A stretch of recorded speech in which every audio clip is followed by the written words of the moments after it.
People, we're back. G-Dro reacted to craziness. Once again, 6 most disturbing things ever caught on camera. Let's just see the craziness. Show them some love for the video. Let's get right into it, you feel me? Adrenaline junkies are always on the lookout for their next big thrill, and ziplining is often a go-to adventure. But as exhilarating as it may seem, sometimes things don't go as planned. What started as an exciting ride quickly turned into a dangerous situation they didn't see coming. With cameras rolling to document their adventure, it started off smoothly. They shimmied slowly down the zipline preparing to descend. The cameraman, equipped with gloves for safety, was ready to capture every moment. At some point before the ride, the cameraman made a questionable decision. He removed his gloves.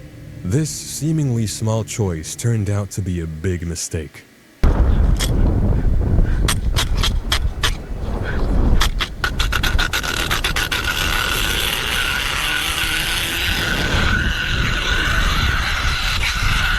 You can't stop.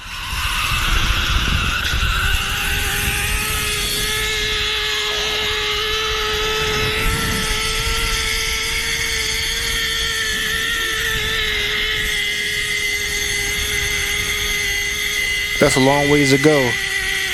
He almost lost his fingers by doing so. The metal was getting incredibly hot from how fast he was traveling, and the hook began to shred.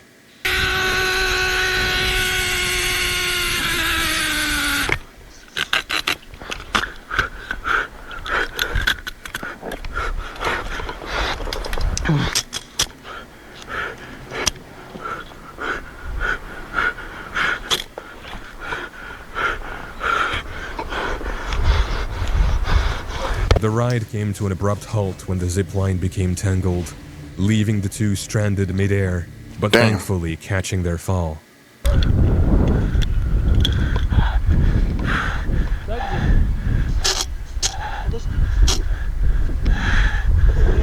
This dude's hanging upside down like a monkey bars like we did in school. This guy is insane. See, they do this crazy shit just to get a thrill from it. Or like a rush. Oh, did he just parachute? Alright. While it may have seemed like a clever plan, it was undeniably risky. Thankfully, the group managed to make it to the ground without any catastrophic accidents by using their parachutes. However, the cameraman's hands suffered significant injuries from gripping the zipline without gloves, a painful reminder of how important safety equipment is during such activities. Originally surfacing on November 26, 2005, this video has become one of the internet's most mysterious and unsettling viral videos that has baffled and disturbed viewers for nearly 2 decades. The scene is simple, yet deeply unnerving. A man sits alone in a stark white room, wearing nothing but a white tank top. Man, let's keep it real, man. In front of him is a bowl of soup. I ain't going front, man. This video, when I first seen it as a youngin', that shit scared the shit out of me. I ain't going front. A person is getting force fed, or he's forcing to eat all that weird shit in the bowl. Hell no, man. I hope that shit is not real, but it might be real. We never know. Man, let's keep watching. You know what I'm saying? The fucking giant mannequin runs. Which he eats using an oversized spoon. But it's not just the setting that's eerie. It's the man himself. He appears to be crying uncontrollably, though his eyes are obscured by a black sensor bar, adding to the unease.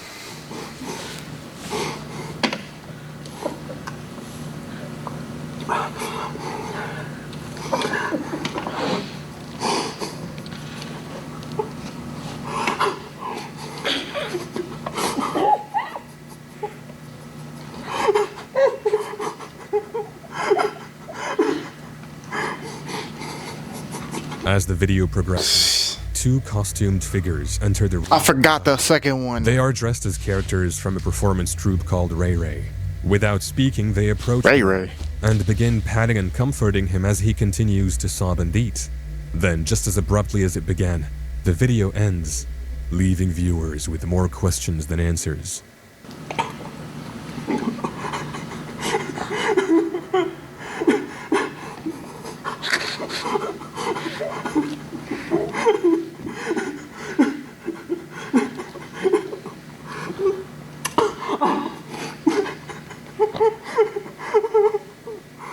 Over the past 20 years, the video has sparked countless theories.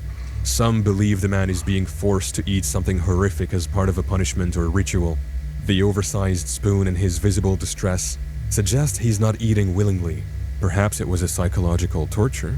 One particularly unsettling theory is that the soup contains human remains, possibly someone the man knew. This idea has fueled countless horror stories and Reddit threads over the years.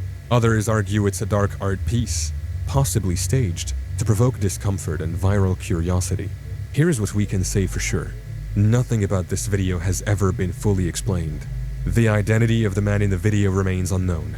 We don't know what was in the soup or cereal and why he was crying so intensely. And we certainly don't know who created the video or what their intentions were. But what do you think? Is the video just an elaborate hoax meant to freak us out? Or is there something dangerous about it that we're overlooking? On May 12th, No, I have no clue. I ain't in gonna front. Floriano, Rio de Janeiro, a cyclist and his friend set out for what was supposed to be a simple ride. Volta Redonda to Porto Real. Just two guys trying a new route, avoiding the busy Presidente Dutra highway, hoping to cut back through Floriano to Barra Mansa. Their only option was a tunnel, short but immediately unsettling. To the left, the Rio Paraiba do Sul rushed by. To the right, a massive rock wall sealed off any escape. And the tunnel itself, no room or shoulder to duck into if a train came. But they knew if they acted fast, they might be able to make it through.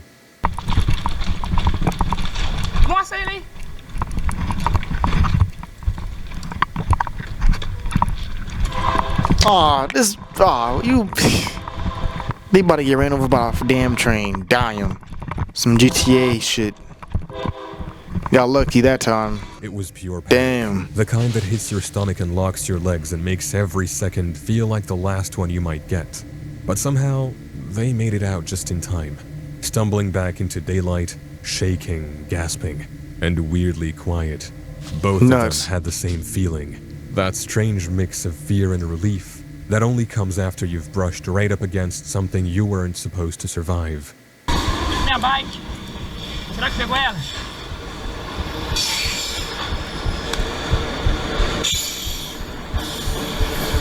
After the fright, they continued the ride. But you see, most people couldn't shake the fact that instead of running immediately, he moved his bicycle off the tracks first. To many, it seemed like he valued his bike more than his own safety. Those few seconds of hesitation could have cost him everything. Storm chasing is often an adrenaline-filled adventure, with thrill seekers chasing down nature's raw power. But sometimes it's not just about capturing a storm's beauty or ferocity. It's about survival and humanity. For Freddy, a storm chaser in Texas, one routine chase turned into a heartbreaking A yet storm heroic chaser? moment Alright. he'll never forget. Freddy was trapped. It gets to a point. I did not know they had storm chasers on YouTube doing this shit. They have, I thought abandoned buildings was one thing, which was, over the top crazy. You go in abandoned buildings, you know who will pop up and stab you with a syringe. Storm chasers, dude, you're gonna die. These people just want to die and have a rush. Those blood rush, a thrill, bro. It gets to a point. You guys just, if they want to die, you know what I'm saying? They went out with a bang, damn it, with some views. These motherfuckers crazy. Hiking a supercell near Holly, Texas, filming for his YouTube channel. The radar showed tight rotation, and the air felt electric. Every instinct told him something big was about to happen. Sure enough, nature didn't disappoint. Man, what if that shit just hit your car? What you gonna do then? A massive tornado touched down, tearing across the open fields with violent force. People explore After all the taking wrong some time shit. to behold its power, he knew it was time to move. Hell no, that looked like some movie shit right there. It was cardboard in the air. Hell nah. Yeah, and I can't believe that it's coming right at me, so we gotta go. Before he could fully process the power of the first tornado, something even more terrifying caught his eye. A second tornado was forming. This one was bigger, stronger, and far more unpredictable than the first. I ain't gonna lie, that like some movie CGI shit, because there's no way that's real. But it definitely is real, because it's look. He's recording it. Oh hell no, man. People, and you're driving up right next to it. If you're doing this to save people, it makes sense. But if you're doing this just for views,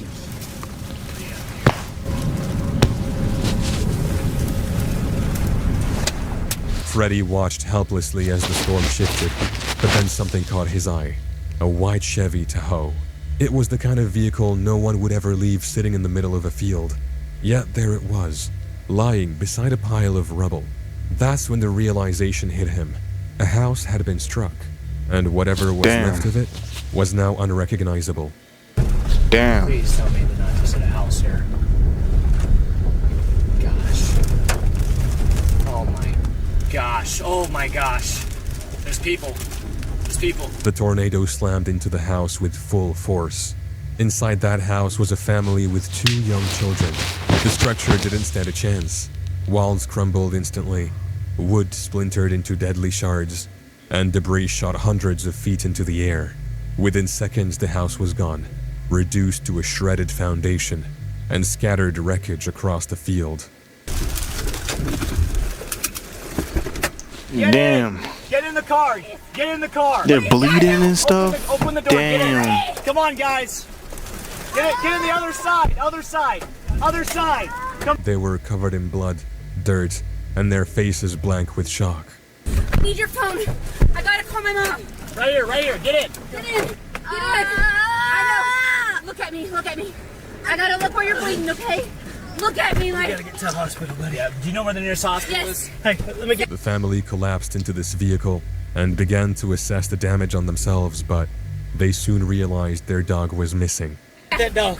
Oh, where's the Okay, dog? Where's the Bill. dog? Where's the dog? Come on, Bill. Bill. Hey, come here, buddy. Billy, come on, Billy, come on. Come on. Billy. Billy. This person came right on the nick of time. This is I'm a storm chaser here. craziness. Throughout it all, Freddy kept his camera rolling, not for entertainment, but as proof of what this family had survived. Despite losing their home and belongings and enduring unimaginable terror, they had made it out alive, injured and traumatized, but alive. In moments like these, nature shows its most violent side, but humanity shows its strongest. Freddy didn't just capture footage of a tornado that day, he captured a rescue. Young children here with head injuries. Adult with a broken hand. Broken hand. Broken hands, broken everything. Okay. Okay, if one I of you gotta guys figure out could where get you're me. bleeding from, Lane. I gotta get the Okay. blood pressure. Okay. Hold Hold Allie. phone. Can you, I gotta get. where's the hospital, guys? Turn right. Turn right. Okay. Dude, you get a hold. As Casey and West guided him toward the hospital, their route took them directly alongside the tornado, Oh, hell no. which was still ongoing just to their south. Even while transporting survivors, the danger wasn't over. All right, you guys are gonna be okay. I'm so sorry. I'm spitting in your car. Sir, No, I don't know your yours. name. My name's Freddie. What's your name? Freddie, this is Elaine Elaine. and Allie. Nice And to I'm meet you. Casey. I don't feel so good. Okay, Elaine, I need you to breathe. Later, as he waited in the hospital parking lot, he stayed with the family's dog Millie, until Casey's sister arrived to pick her up. With no word on the family's condition, he could do nothing but wait. Morning finally brought an update. Miraculously, all 4 members of the Lambert family were discharged with non-life-threatening injuries. An absolute miracle, considering what they had endured. Freddy may have started his day chasing storms for adrenaline and content, but he ended it saving lives. And that's something far more powerful than any tornado. It was a cold and quiet night on the Divine intervention is real. Things always happen for a reason. That's insane, I ain't gonna lie. approached by a family. They reported hearing a flare gun being fired. Following the sound, the officer traced it to the home of 56-year-old James Yu. James Yu was not your average neighbor. Living alone in a duplex, he was known for behaviors that often left others uneasy. His online posts were filled with strange claims, accusations of being defrauded, persecuted, and even targeted by government agencies. Police say Yu, who posted hundreds of pages of conspiracy theories online, exploded his own house using 35 gallons of gasoline. And Whit, police say they found 2 shotguns, a handgun, and 2 flare guns in the rubble of the house. Investigators say they believe he lit the gas on fire in his basement. Whit? To James, everyone seemed like an enemy. His ex-wife, the FBI, and even his next-door neighbors. In the months leading up to that night, James's paranoia had reached new heights. He covered his windows with garbage bags and aluminum foil, wrapped the trees outside his home in toilet paper, and became even more reclusive. But on this particular night, nothing could have prepared anyone for what was about to unfold. When officers arrived at James's residence, they saw something eerie. Him standing inside his window, calmly firing flares into the dark sky. Over 25 minutes, James fired a total of 41 flares, each one lighting up the night like a signal for something sinister. Mr. Yu! Officers confronting James Yu in an hours-long standoff, Yu barricading himself inside after firing dozens of flares from a window. Police breaching the front door. Authorities had no idea what he was trying to signal, or if something else was happening inside the house. With no answers and growing concerns, they decided to take action. As officers spent hours trying to get James to surrender peacefully, their efforts were met with nothing but silence. They called out to him repeatedly. James, this is the Arlington Police Department. We need you to move away from your front door. Move away from your front door. James, this is the Arlington Police Department. We need you to move away from your front door.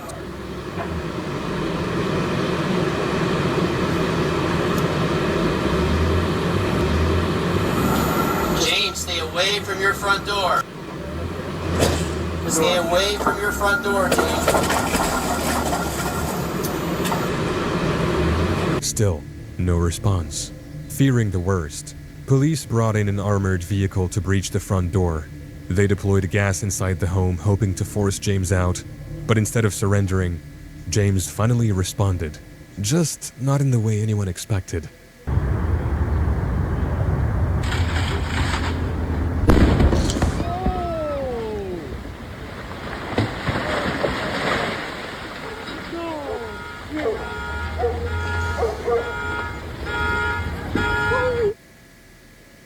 Yo, he went out with a bang. Without warning, And I'm not even trying to make a joke. That shit's insane.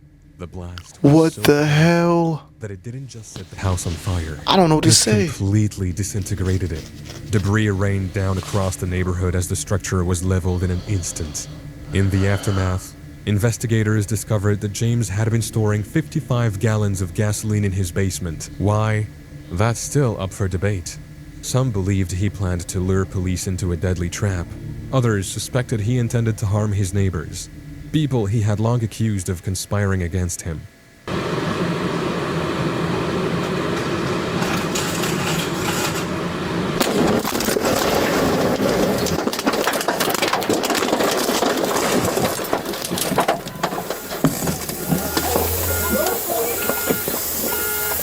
You know what? It gets to a point, and that point is pretty much, what did he experience in life to push him over the edge to do this thing? You know what I'm talking about? He said he posts a lot of conspiracy theorists on the social media app. What did he get exposed to?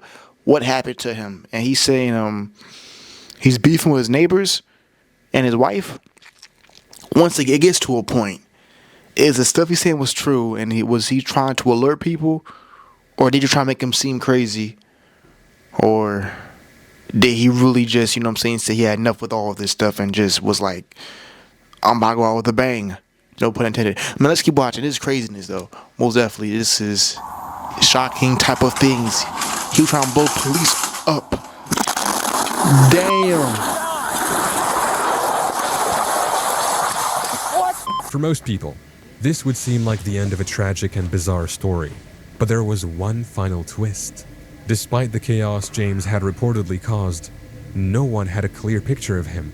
Not a single officer on the scene claimed to have seen him, and no one heard his voice during the entire ordeal. For someone who had allegedly been at the center of it all, James Yu seemed to vanish like a ghost. People started asking questions. If nobody saw him, could he have been somewhere else? Could he have escaped? The theories quickly snowballed. Some believed James had faked his own death and disappeared into obscurity. Others thought he was the target of a larger conspiracy.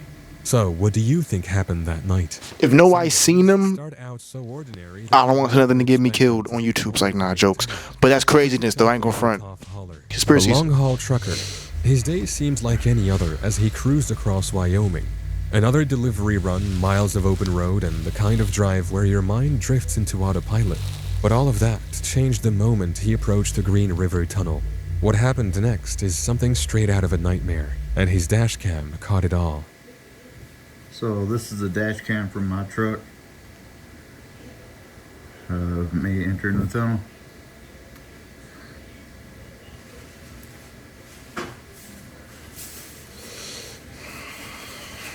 This is braking, sliding on ice, sliding, and stuck. You notice the steering wheel come off. While Toph sat there, stuck between mangled cars and trucks, thick black smoke began creeping into the tunnel. At first it was slow, almost unnoticeable, but within seconds, it rolled in like a wave, engulfing everything in its path. What Toph didn't know yet was that a fire had broken out deeper inside the tunnel, spreading fast and turning the enclosed space into a death trap. Damn. So this happened coming through a fucking tunnel. I'm in a wreck. This is fucking bad. Oh, this truck is on fire. I got to get out of here.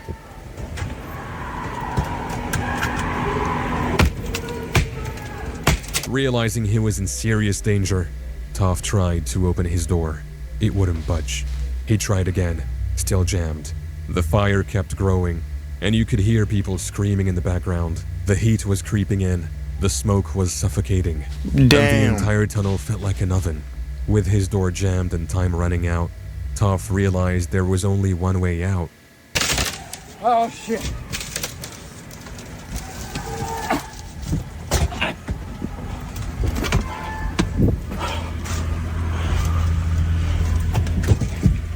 Oh, fuck.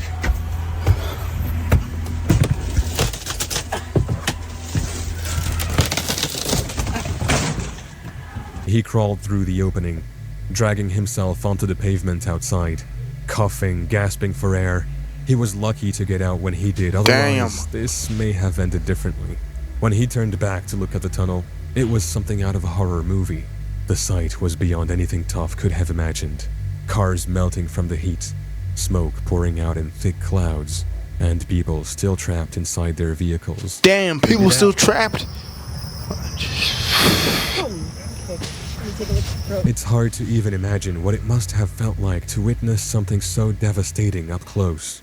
So this happened coming through a fucking tunnel. When firefighters finally managed to get the blaze under control, the damage was worse than anyone had anticipated. 3 people lost their lives in the disaster. Several others were badly burned or hospitalized due to smoke inhalation. When people started calling him out for recording, Toph responded. I'm recording for insurance purposes, so the camera just came out to record for insurance, and when the fire broke out, it escalated very quickly. Become a situation, life or death situation, where I needed to get out fast, and that's the footage got bad from there because I no longer was cared about recording and was trying to escape. So while it's heartbreaking to see such a tragedy unfold, it also highlights how important it is to stay prepared for emergencies, especially in high-risk scenarios like tunnels or pileups. Here nor there, I hope some people are learning from it. Hopefully you're never in this situation, but if you are, don't panic. Kick the windshield out or whatever you got to do to save yourself, because in that instant there was no rescue coming in that tunnel. This wasn't just another delivery run for Toph. It became one of the most disturbing real-time disasters ever captured on camera. And while his story is harrowing, it might just help others know what to do when faced with similar situations. Crazy type of everything. I ain't gonna front. That was insane. That was 6 most disturbing things caught on camera. We've seen 6 most disturbing things caught on camera before. This time it was disturbing things. Great fucking video. Nothing else to be said, man. Show me some love with the video. I'm about to be out. Peace. Hope the best for y'all. Hope y'all win. Peace.